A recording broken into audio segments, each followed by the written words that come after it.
नमस्कार, मैं स्वतंत्र कुमार और आप सभी का स्वागत करता हूं आपके अपने चैनल शॉर्ट हैंड टीम पर। तो दोस्तों, आज के इस वीडियो में दैनिक जागरण के संपादकीय से 453 शब्दों के डिक्टेशन को हम लोग लेने वाले हैं। इसे हम 3 अलग अलग स्पीड में लेंगे। पहली बार में 70 की स्पीड में, दूसरी बार में 80 की स्पीड में, तो तीसरी और आखिरी बार में इसी डिक्टेशन को हम लोग 90 की स्पीड में लेने वाले हैं। अगर आपको इस डिक्टेशन के पीडीएफ की ज़रूरत है तो आप हमारे टेलीग्राम ग्रुप को ज्वाइन कर सकते हैं। ग्रुप का लिंक इसी वीडियो के ठीक नीचे डिस्क्रिप्शन बॉक्स में आपको मिल जाएगा। तो 70 की स्पीड में आपका डिक्टेशन स्टार्ट होगा। 5 सेकंड के बाद तब तक के लिए आप रेडी रहें।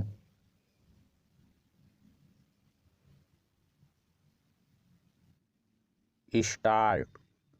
तवांग में चीनी सैनिकों के साथ भारतीय सैनिकों की झड़प को लेकर राहुल गांधी के बयान पर भाजपा की तीखी प्रतिक्रिया पर हैरानी नहीं। ऐसी प्रतिक्रिया होनी ही थी क्योंकि मोदी सरकार पर निशाना साधने के फेर में राहुल गांधी ने भारतीय सेना की क्षमता पर ही सवाल खड़े कर दिए।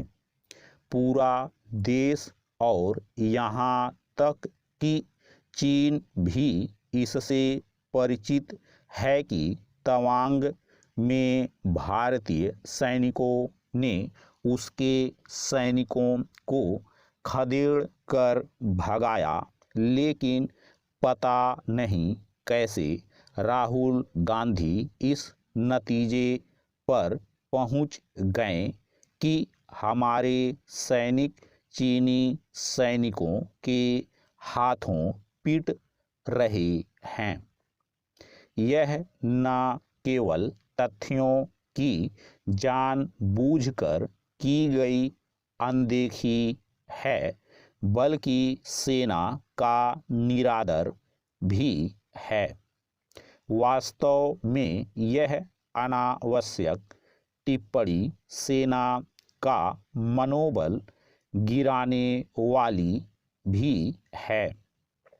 शायद यही कारण रहा कि राहुल गांधी के बयान पर रक्षा मंत्री राजनाथ सिंह के साथ अन्य केंद्रीय मंत्रियों ने भी आपत्ति जताई। समझना कठिन है कि चीन के मामले में राहुल गांधी रह रहकर ऐसे बयान क्यों देते रहते हैं जो चीन के अधिक मनमाफिक होते हैं। गलवान घाटी में खूनी झड़प के बाद भी उनके वक्तव्य सरकार को कोसने वाले ही अधिक थे। इसकी भी अनदेखी नहीं की जा सकती कि जब डोकलाम में चीनी सेना के साथ गतिरोध जारी था, तब वह विदेश मंत्रालय को सूचना दिए बिना चीनी राजदूत से मुलाकात कर आए थे। इतना ही नहीं, उन्होंने इस मुलाकात को गोपनीय रखने की भी कोशिश की थी। यह भी किसी से छिपा नहीं कि कश्मीर के मामले में राहुल गांधी के कई बयान ऐसे रहे हैं जिनका इस्तेमाल पाकिस्तान ने अपने को सही साबित करने के लिए किया। पैरा।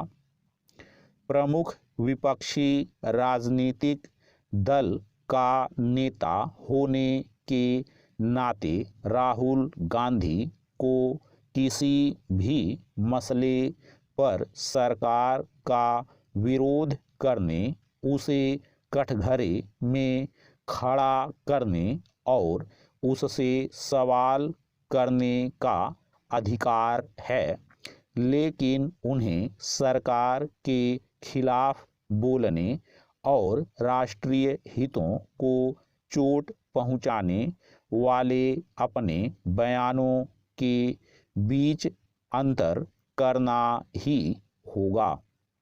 इसलिए और भी क्योंकि वह प्रायः इस अंतर की अनदेखी करते दिखते हैं। उदाहरण स्वरूप इस बार उन्होंने सेना के शौर्य के खिलाफ ही बयान दाग दिया। क्या यह ऐसा बयान नहीं जिसे चीन अपने पक्ष में इस्तेमाल कर सकता है?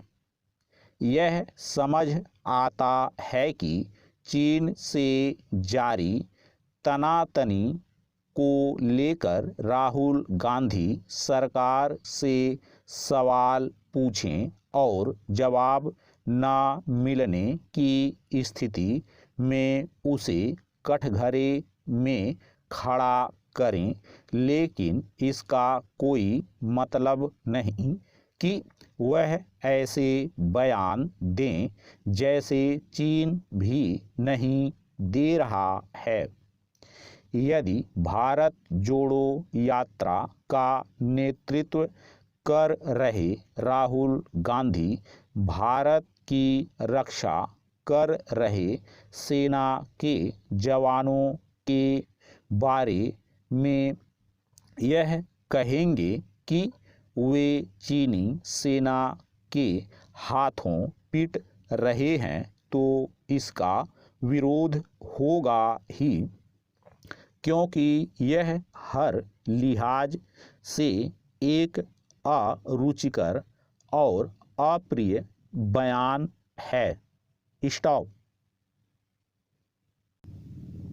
दोस्तों, इसी डिक्टेशन को दूसरी बार में हम लोग 80 की स्पीड में लेंगे और आपका समय स्टार्ट होगा 5 सेकंड के बाद। तब तक के लिए आप रेडी रहें।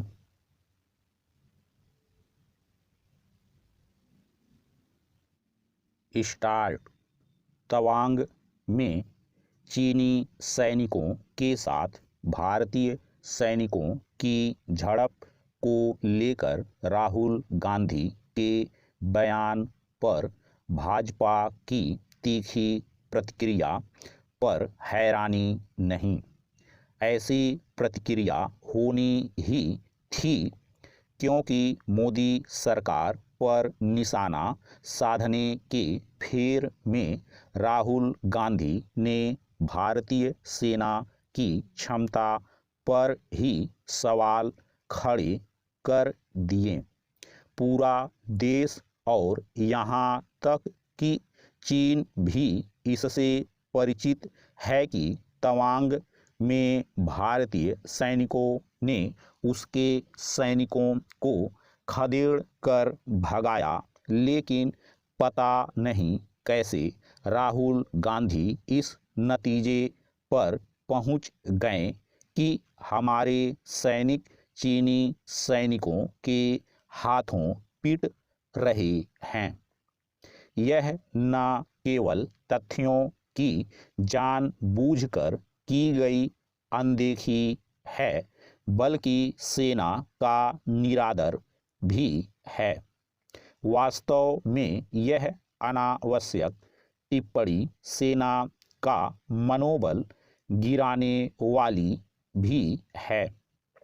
शायद यही कारण रहा कि राहुल गांधी के बयान पर रक्षा मंत्री राजनाथ सिंह के साथ अन्य केंद्रीय मंत्रियों ने भी आपत्ति जताई। समझना कठिन है कि चीन के मामले में राहुल गांधी रह रहकर ऐसे बयान क्यों देते रहते हैं जो चीन के अधिक मन माफिक होते हैं। गलवान घाटी में खूनी झड़प के बाद भी उनके वक्तव्य सरकार को कोसने वाले ही अधिक थे। इसकी भी अनदेखी नहीं की जा सकती कि जब डोकलाम में चीनी सेना के साथ गतिरोध जारी था, तब वह विदेश मंत्रालय को सूचना दिए बिना चीनी राजदूत से मुलाकात कर आए थे। इतना ही नहीं, उन्होंने इस मुलाकात को गोपनीय रखने की भी कोशिश की थी। यह भी किसी से छिपा नहीं कि कश्मीर के मामले में राहुल गांधी के कई बयान ऐसे रहे हैं जिनका इस्तेमाल पाकिस्तान ने अपने को सही साबित करने के लिए किया। पैरा, प्रमुख विपक्षी राजनीतिक दल का नेता होने के नाते राहुल गांधी को किसी भी मसले पर सरकार का विरोध करने, उसे कटघरे में खड़ा करने और उससे सवाल करने का अधिकार है, लेकिन उन्हें सरकार के खिलाफ बोलने और राष्ट्रीय हितों को चोट पहुंचाने वाले अपने बयानों के बीच अंतर करना ही होगा। इसलिए और भी क्योंकि वह प्रायः इस अंतर की अनदेखी करते दिखते हैं। उदाहरण स्वरूप, इस बार उन्होंने सेना के शौर्य के खिलाफ ही बयान दाग दिया। क्या यह ऐसा बयान नहीं जिसे चीन अपने पक्ष में इस्तेमाल कर सकता है? यह समझ आता है कि चीन से जारी तनातनी को लेकर राहुल गांधी सरकार से सवाल पूछें और जवाब न मिलने की स्थिति में उसे कटघरे में खड़ा करें, लेकिन इसका कोई मतलब नहीं कि वह ऐसे बयान दें जैसे चीन भी नहीं दे रहा है। यदि भारत जोड़ो यात्रा का नेतृत्व कर रहे राहुल गांधी भारत की रक्षा कर रहे सेना के जवानों के बारे में यह कहेंगे कि वे चीनी सेना के हाथों पिट रहे हैं, तो इसका विरोध होगा ही, क्योंकि यह हर लिहाज से एक अरुचिकर और अप्रिय बयान है। स्टॉप। दोस्तों, तीसरी और आखिरी बार में इसी डिक्टेशन को हम लोग 90 की स्पीड में लेंगे और आपका समय स्टार्ट होगा 5 सेकंड के बाद। तब तक के लिए आप रेडी रहें।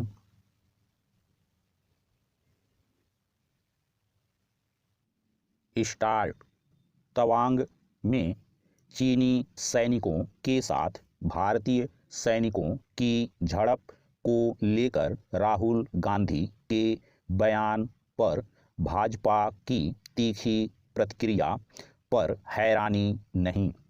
ऐसी प्रतिक्रिया होनी ही थी, क्योंकि मोदी सरकार पर निशाना साधने के फेर में राहुल गांधी ने भारतीय सेना की क्षमता पर ही सवाल खड़े कर दिए।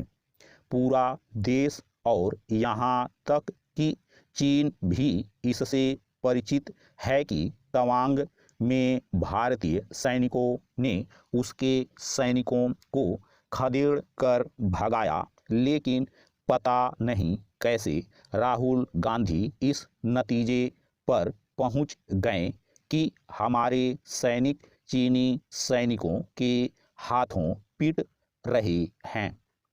यह न केवल तथ्यों की जानबूझकर की गई अनदेखी है बल्कि सेना का निरादर भी है। वास्तव में यह अनावश्यक टिप्पणी सेना का मनोबल गिराने वाली भी है। शायद यही कारण रहा कि राहुल गांधी के बयान पर रक्षा मंत्री राजनाथ सिंह के साथ अन्य केंद्रीय मंत्रियों ने भी आपत्ति जताई। समझना कठिन है कि चीन के मामले में राहुल गांधी रह रहकर ऐसे बयान क्यों देते रहते हैं जो चीन के अधिक मनमाफिक होते हैं। गलवान घाटी में खूनी झड़प के बाद भी उनके वक्तव्य सरकार को कोसने वाले ही अधिक थे। इसकी भी अनदेखी नहीं की जा सकती कि जब डोकलाम में चीनी सेना के साथ गतिरोध जारी था तब वह विदेश मंत्रालय को सूचना दिए बिना चीनी राजदूत से मुलाकात कर आए थे। इतना ही नहीं, उन्होंने इस मुलाकात को गोपनीय रखने की भी कोशिश की थी। यह भी किसी से छिपा नहीं कि कश्मीर के मामले में राहुल गांधी के कई बयान ऐसे रहे हैं जिनका इस्तेमाल पाकिस्तान ने अपने को सही साबित करने के लिए किया।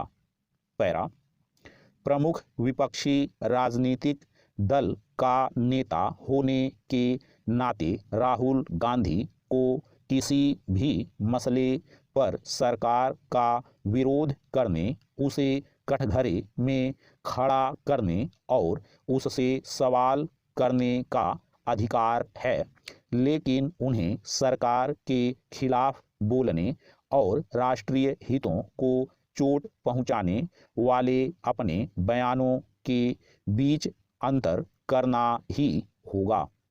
इसलिए और भी क्योंकि वह प्रायः इस अंतर की अनदेखी करते दिखते हैं। उदाहरण स्वरूप इस बार उन्होंने सेना के शौर्य के खिलाफ ही बयान दाग दिया। क्या यह ऐसा बयान नहीं जिसे चीन अपने पक्ष में इस्तेमाल कर सकता है? यह समझ आता है कि चीन से जारी तनातनी को लेकर राहुल गांधी सरकार से सवाल पूछें और जवाब न मिलने की स्थिति में उसे कटघरे में खड़ा करें, लेकिन इसका कोई मतलब नहीं कि वह ऐसे बयान दें जैसे चीन भी नहीं दे रहा है। यदि भारत जोड़ो यात्रा का नेतृत्व कर रहे राहुल गांधी भारत की रक्षा कर रहे सेना के जवानों के बारे में यह कहेंगे कि वे चीनी सेना के हाथों पिट रहे हैं तो इसका विरोध होगा ही, क्योंकि यह हर लिहाज से एक अरुचिकर और अप्रिय बयान है। स्टॉप।